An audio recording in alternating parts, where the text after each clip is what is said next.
Hey guys, Dan the Wolfman here, and I'm going to tell you why the brand new 30 Super Carry absolutely sucks if it's going to get shoved into the wrong platform, and it might be awesome in certain platforms, and that's because you're thinking it's something that it's not, and there's a little bit of marketing trickery going on and making you think maybe this is something it's really not, and I'm going to really break it down for you and why it might eventually be better in a short-barreled pistol-ish thing like this 6.5-inch barreled Ruger PC Charger. Then it's actually going to be, everyone's thinking it's going to be in the new micro compacts like this Ruger Max 9, and I do have unboxing videos on both of these and eventually full range of views coming up, stuff like that. It's actually not going to go in something like this. It might, but it's kind of going to suck when it does, unfortunately, and it'd actually be a bit better in something like this, especially if Glock 43X and 48, actually Glock comes with a double stack 30 Super Carry magazine instead of relying on aftermarket Shield magazines. So it actually would be better something like this. So if you haven't seen the news, Federal's coming out with this brand new 30 Super Carry, aka 320 Federal Magnum, 327 Federal Magnum, chopped off to make an ACP cartridge to fit in automatic pistols, semi-automatic pistols. So basically it's a 327 Federal cartridge, Federal Magnum. That's basically what this is, made for pistols, and all their marketing's not saying that. So really it's an 8mm Magnum. But then marketing department probably goes, well, no one wants to think of it as a step down from 9mm.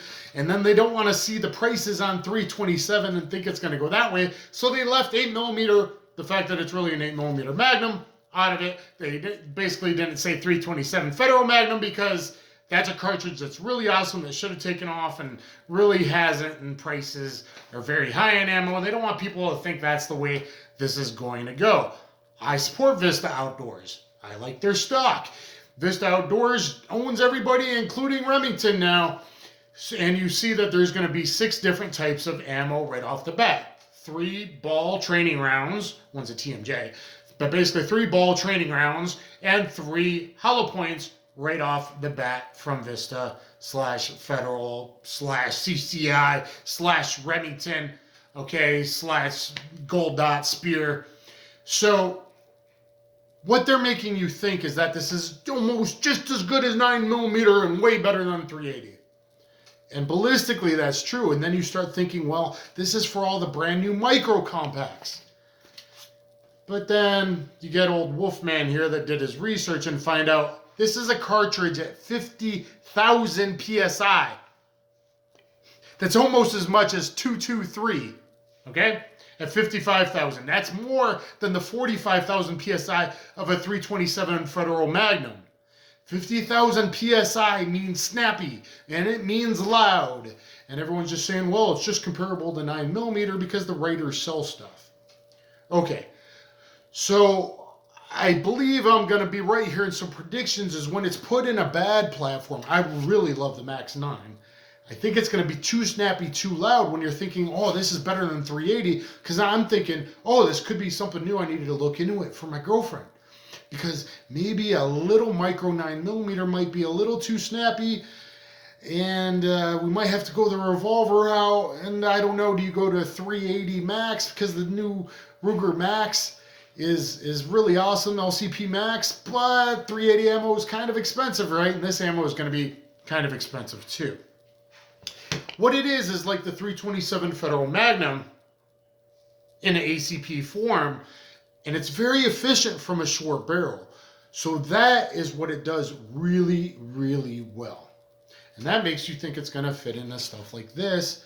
Again, it's going to be very kind of snappy, probably snappier to a lot of shooters, at least the louder bark. And it is a faster recoil impulse, not as much as a push, but because of the PSI, it's going to be a faster muzzle flip. Now, guy with good recoil control and a red dot, this might track better on certain platforms because it will snap back into place right away. It will be good in platforms like this because 9mm starts to drag after about 8 to 12 inches. You're actually going to get reduction in velocity on a 16-inch barrel PCC, like a the old Beretta 92, whatever it is, space gun. 16 inches is kind of too long a 9mm. I think 12 inches, 11 inches, depending on the load, kind of optimized.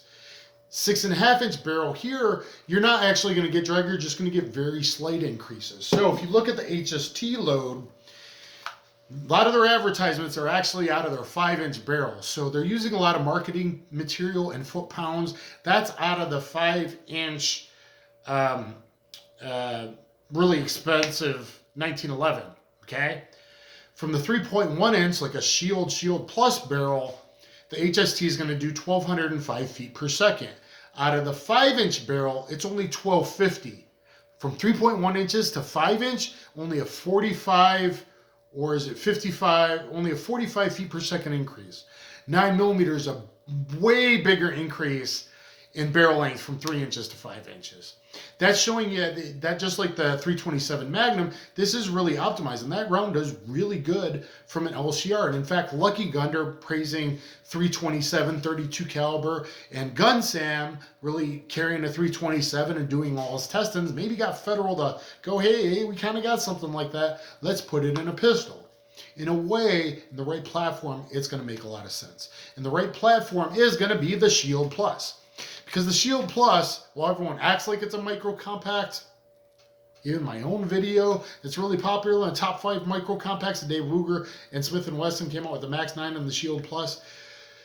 Look at the dimensions.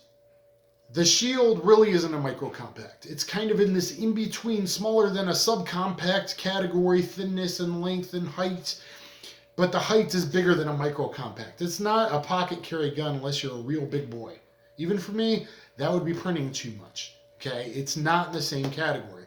What's really in the same category, if you get the PC version with a 4-inch barrel, is like an RX Delta, because the RX Delta is 0.2 thinner and 2 ounces lighter than every other compact 15-round 9mm. Then thinner and lighter than a Glock 19, okay? So the RX Delta, the Shield Plus, this 30 Super Carry round, 8mm Magnum, 327 Federal ACP Magnum, is going to be really great in the thinner, smaller, but yet enough weight to handle that 50,000 PSI snap and get back and track right away. Which the Shield Plus, having about 2.5, 3 ounces on stuff like this, the 365, the Hellcat, that's why people can shoot the Shield Plus better. It's just physics. And the recoil control, I have a video on the Shield Plus.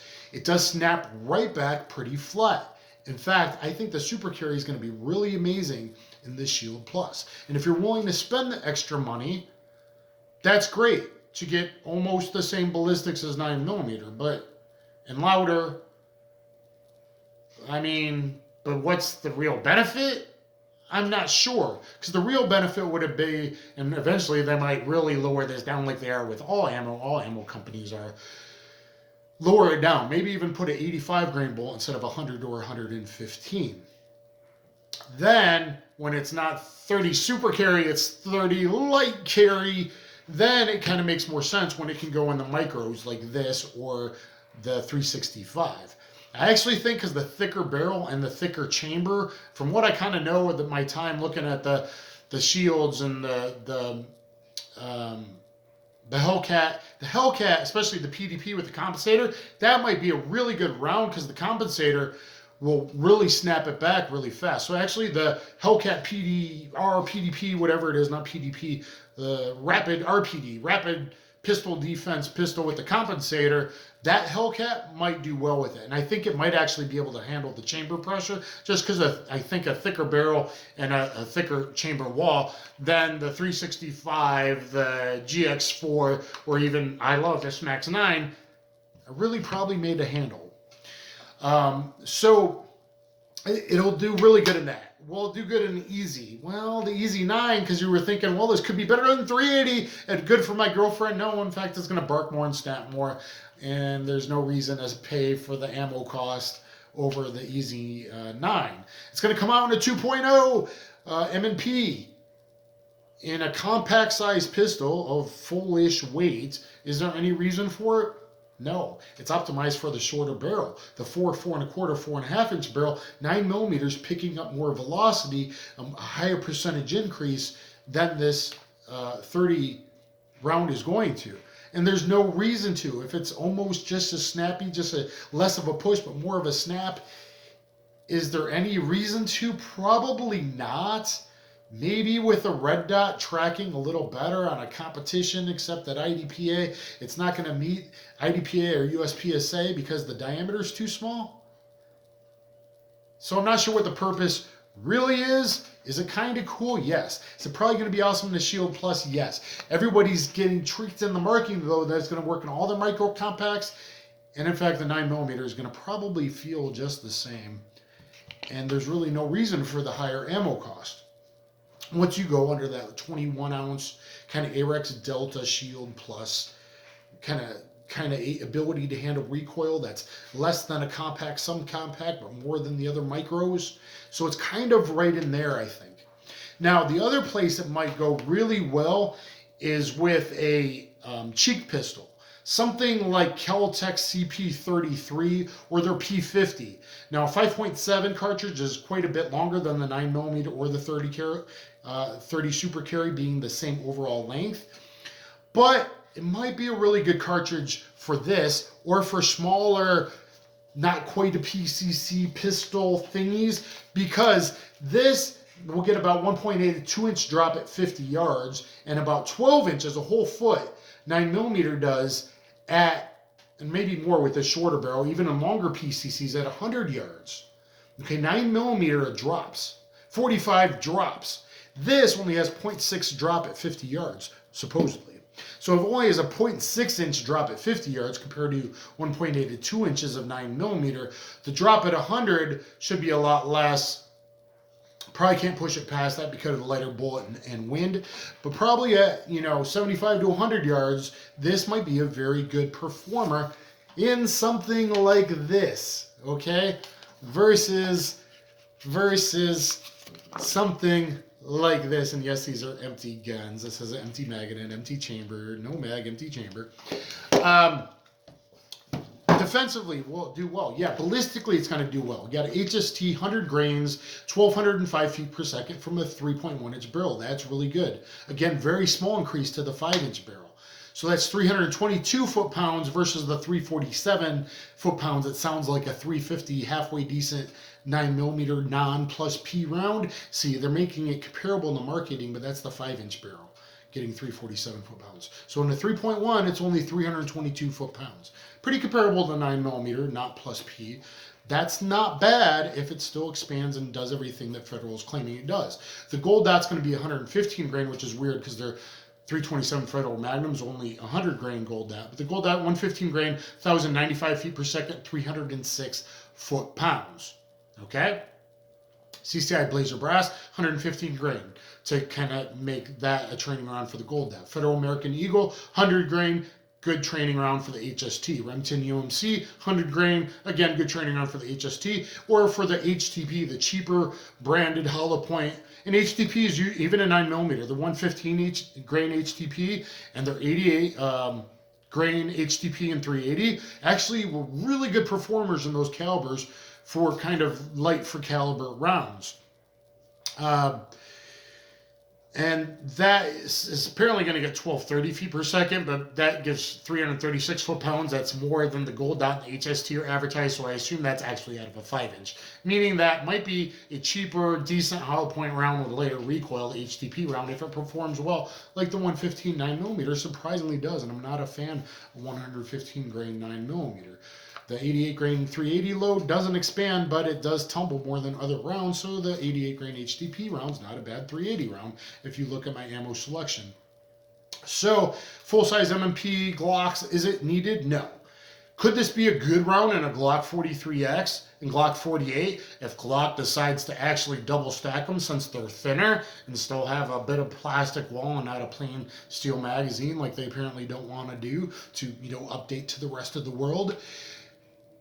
If Glock does that, Glock might have a winner. And if Glock does that, then suddenly the PC Charger might be a winner, because even more of a winner than it is. I like the cheap 9mm, but you could slap a Glock mag or hopefully a P mag in there, cheap P mags in there, and this will really reach out and touch at 100 with less bullet drop than it does in 9mm. To 50, they're going to be somewhat comparable, 1.8, 2 inches to 0.6. But at 100, it's going to be a much flatter shooting round, meaning other things that it might do well in besides the not quite a micro, almost a micro, is in single action guns like a SIG P210 or Springfield Armory's new SA35. Now that's already designed for the double stack, the SA35, aka high power. And now you get a couple, 2 to 3, maybe 2 to 3 more rounds in it in the 30 Super Carry from the 15 McGraw magazine. Now you got a 17 or 18. I could see people liking that really want to do long range pistol shooting. It's a flatter shooting cartridge. And the 5.7 ballistically isn't what everyone makes you think. Look at Parhell's video on that. So cool stuff like Kel-Tec's, if someone else made it with better quality control, Kel-Tec's P50 or a CP33 like pistol, like a modern Gons pistol. So if Glock came out with that and you could use Glock/P mags in a Gon style cheek pistol, direct blowback's going to have a lot of control, or a single point sling pistol. The benefits you can see in my eventual video coming out about this, why a single point type pistol might be a good idea. So in the right platform, it's going to be awesome. And all the other platforms you're thinking it's going to be in, it's going to suck. Please thumbs up, share, subscribe.